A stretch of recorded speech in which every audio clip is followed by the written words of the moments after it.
বিএনপিকে বলা হয়েছিল 7টা সিট দেওয়া হবে, 66, তো সেটা দিতে পারে নাই। এবং আপনি খেয়াল করেন কিছুদিন আগে আওয়ামী লীগের এক নেতা বলেছে অতি উৎসাহের কারণে কিছু কিছু ঘটনা ঘটেছে 2018 সালে। অতি উৎসাহ কার?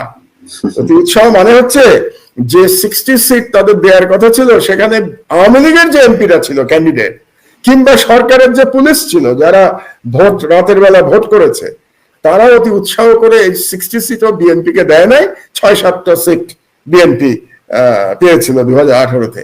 তো এবার ওরকম একটা কিছু করে বিএনপিকে আবার নিয়ে আসা যায় কিনা, ওরকম একটা কিছু লোভ দেখিয়ে। এটা হলো প্ল্যান বি।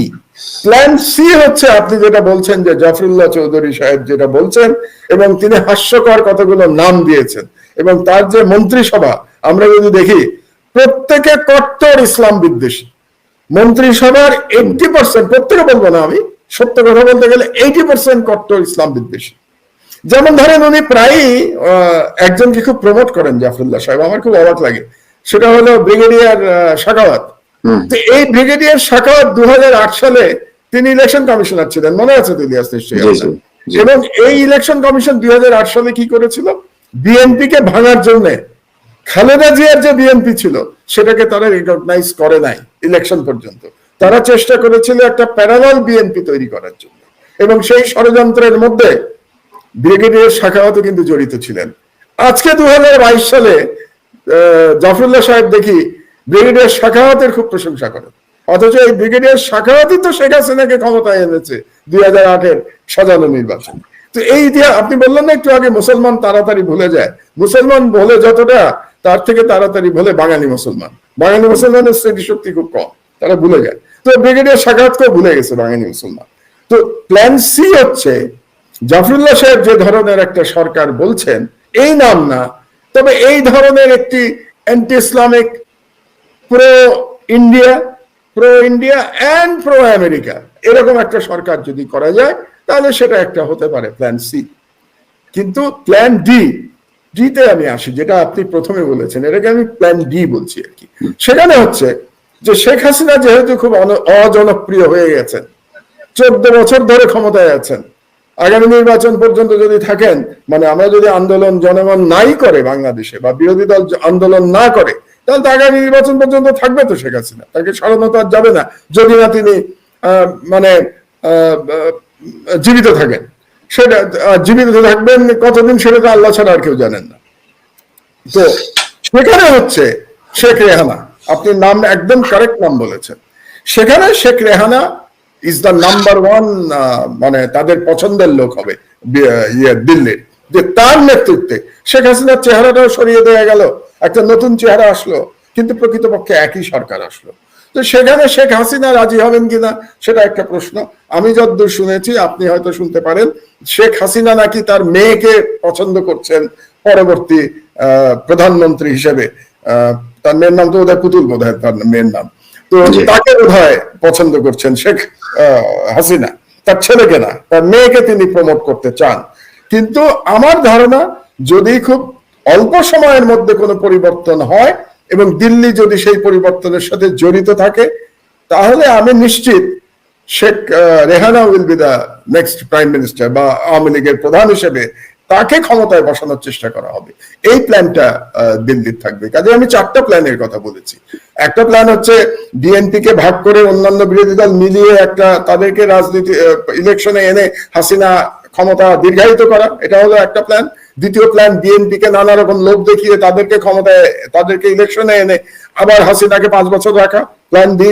প্ল্যান সি হচ্ছে জাফরুল্লাহ চৌধুরী যেরকম মাঠে নেমেছেন, একটা অ্যান্টি ইসলামিক গ্রুপকে দিয়ে একটা প্রো ইন্ডিয়ান সরকার ক্ষমতায় আনা, supported by army. And number 4 হচ্ছে শেখ রেহানাকে ক্ষমতায় এনে হাসিনাকে সরিয়ে দেয়া। যে অনেকদিন তো হলো, আপনি তো বলেছিলেন, আপনার মনে আছে তো, উনি বলেছিলেন 57 বছর বয়সে উনি রিটায়ার করবেন। এগুলো সব ভুলে গেছে তথাকথিত সাংবাদিকরা, এগুলো সব ভুলে গেছে। কোথাও এই প্রশ্ন দেখবেন না। 14 নির্বাচনই শেষ নির্বাচন ছিল, 14 পরে 57 বছর বয়সে আমি রিটায়ার করবো, একদম তিনি সময় দিয়েছিলেন। আজকে তার বয়স বোধহয় 75 বছর, মানে ইয়েটা উল্টে গেছে আর কি। 57 5 7 তো 75 7 5, তো 5 7টা 7 5 হয়ে গেছে। কিন্তু উনি তো 41 পর্যন্ত থাকার পরিকল্পনা, যদি আল্লাহ তার হায়াত রাখেন আর কি। কিন্তু সব মিলে আমি মনে করি এগুলো হলো দিল্লির প্ল্যান। তো আল্লাহর প্ল্যান তো আল্লাহ জানেন, সেটা আমরা জানি না। আল্লাহ সর্বোত্তম কৌশলী, তাই না? এটা তো কোরআন শরীফের কথা যে আল্লাহ মহান, আল্লাহ সর্বোত্তম কৌশলী। আল্লাহর কৌশল আল্লাহ জানেন।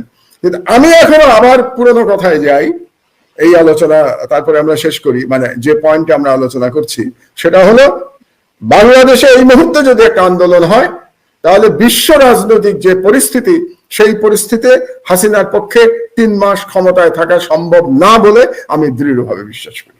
এখন জনগণ নামবেন কিনা আন্দোলন করতে, বিরোধী দল সেরকম ডাকতে পারবেন কিনা ইমরান খানের মতো?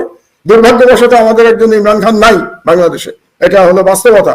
এরকম যদি ইমরান খান কেউ থাকতো, যিনি হতে পারতেন ইমরান খানের মতো, তিনি আজকে গৃহবন্দী। আমি বেগম খালেদা জিয়ার কথা বলছি, ইলিয়াস। তিনি যদি আজকে মানে সুস্থ থাকতেন, তিনি যদি বাইরে থাকতেন, তিনি ডাক দিলে হয়তো পাকিস্তানের মতো একটা পরিস্থিতি বাংলাদেশে তৈরি হতে পারত, কিন্তু সেটা নাই। এটা আমাদের বাস্তবতা।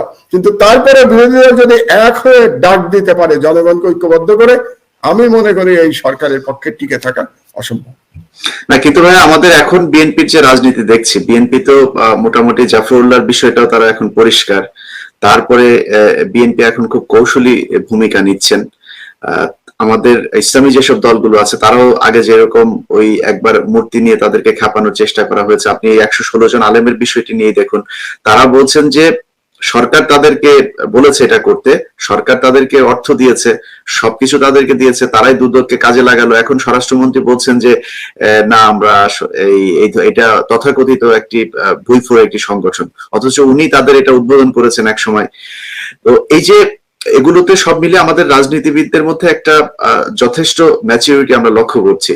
এবং মানুষের কথা আপনি যেটা বলছেন যে আন্দোলনে আসবেন কিনা, না আসার তো কোনো কারণ নেই। কারণ বাংলাদেশের এখন মানুষের যে দুর্বিষহ একটি অবস্থা, শুধুমাত্র আওয়ামী লীগের কিছু লোক আর প্রশাসনে যারা আছেন তাদের ছাড়া সবাই আর্থিক একটি কষ্টের মধ্যে আছেন।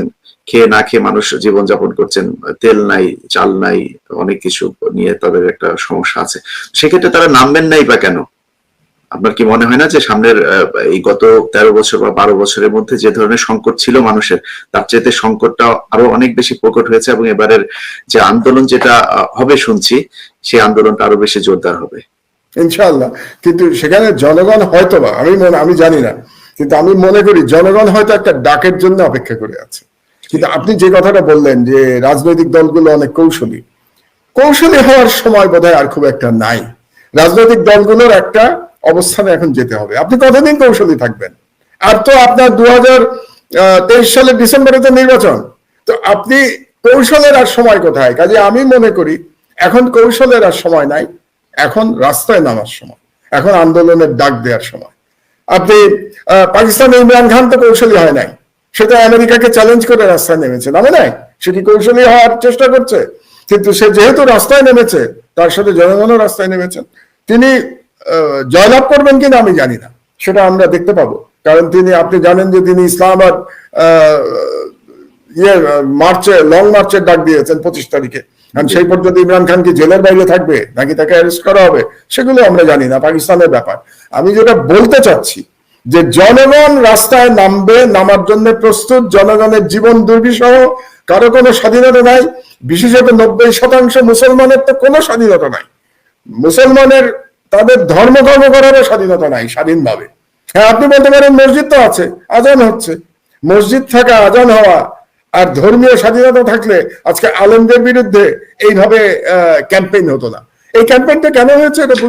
মসজিদের ভেতরে তো ভাই নামাজ পড়তে পারছেন। আপনি সাতক্ষীরাতে দেখেছেন যে নামাজ পড়া অবস্থায় মাগরিবের সময়, আপনি ওটা দেখেছেন কিনা জানি না, নামাজের সময় মাগরিবের মুসল্লিদের উপর আপনার টপকে গিয়ে তারপর ইমামকে সে তুলে আনতে গিয়েছে, এবং তাকে শেল্টার দেওয়ার জন্য সাথে সাথেই পাশে পুলিশ ছিল, পুলিশ এসে তাকে নিয়ে গেছে গ্রেপ্তার করে।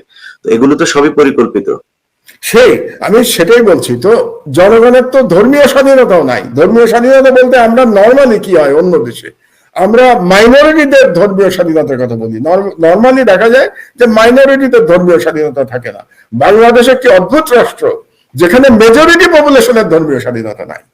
আপনি মসজিদে আলেমরা কি যেতে পারছেন? তারা কথা বলতে পারছেন? এবার এই আলেমদের ইস্যু কেন আনা হয়েছে বুঝতে পারছেন? এটা আর একটা জঙ্গি কার্ড। হাসিনা চেষ্টা করছে যে জঙ্গি কার্ড তো এখন আর আমেরিকানরা অ্যাকসেপ্ট করছে না, কিন্তু সে আর একটা কার্ড খেলতে চাচ্ছে যে আমাকে তোমরা ক্ষমতায় রাখো, বাংলাদেশে ইসলামী রাজনীতিকে আমি নিয়ন্ত্রণ করতে পারবো, অন্য কেউ নিয়ন্ত্রণ করতে পারবে না। এটা দেখানোর জন্য এই 116 জনের নাটক। এই যে হোম মিনিস্টারের গল্প আপনি বললেন, উদ্বোধন করা না করা, এটা সবই নাটক। এই পুরো প্রজেক্ট হচ্ছে শেখ হাসিনার, আমি আপনাকে বলে দিলাম ইলিয়াস। এবং উদ্দেশ্য হচ্ছে আমেরিকাকে কনভিন্স করা, আর কোনো কারণ না। এটা আমেরিকাকে কনভিন্স করা যে মুসলমানদের সাহায্য করতে আমার চেয়ে ভালো আর কেউ পারবে না, কাজেই তোমরা আমাকে ক্ষমতায় রাখো। এখন সেই কার্ড কাজ হবে কি কাজ হবে না, এটা ইলিয়াস আমার চেয়ে আপনি ভালো বলতে পারবেন, কারণ আমি একটা মুসলমান দেশে আছি, আপনি আছেন আমেরিকাতে, তাহলে আপনি ভালো জানেন। তো এখন আমার যে বক্তব্যটা হলো যে এই কার্ডে যদি কাজ না হয় তাহলে হাসিনার পক্ষে টিকে থাকা মুশকিল। কিন্তু লড়াই তো করতে হবে রে ভাই, আন্দোলনে তো নামতে হবে। শ্রীলঙ্কায় তো লড়াই করছে, পাকিস্তানে তো লড়াই করছে। আপনি লড়াই ছাড়া কিভাবে জালিমের কাছ থেকে মুক্তি পাবেন? তো জালিমের কাছ থেকে মুক্তি পাওয়ার জন্য আপনাকে লড়াই করতে হবে। ভালো জিনিস যেটা হচ্ছে, পজিটিভ কথাটা আমি বলি, আন্তর্জাতিক পরিস্থিতি এখন হাসিনার বিরুদ্ধে। যে আন্তর্জাতিক পরিস্থিতি কিন্তু দীর্ঘ সময় হাসিনার পক্ষে ছিল। আমি তো বলবো 2018 পর্যন্ত হাসিনার পক্ষে ছিল আন্তর্জাতিক পরিস্থিতি, সেই আন্তর্জাতিক পরিস্থিতি এখন হাসিনার বিরুদ্ধে। কাজে এখনই আন্দোলনের জন্য সর্বশ্রেষ্ঠ সময়। এই সময় কৌশল করে এই সময় যদি বিরোধী দল নষ্ট করে তাহলে তার জন্য কিন্তু পরবর্তীতে জাতিকে অনেক মূল্য দিতে হবে। ঠিক আছে মোহাম্মদ ভাই, আমরা প্রায় 1 ঘন্টা 20 মিনিট লাইভে ছিলাম। এখন আমাদের প্রায় 9000 মানুষ দেখছে। আপনার কাছে আমার একেবারে শেষ প্রশ্ন, যে আমরা আবার মাহমুদুর রহমানকে কবে আমার দেশ পত্রিকায় বাংলাদেশে দেখবো? আপনার কি মনে হয়? এটা তো নিশ্চয়ই আপনি একটা স্বপ্ন দেখছেন, বা আপনার মধ্যে একটা প্রত্যাশা আছে।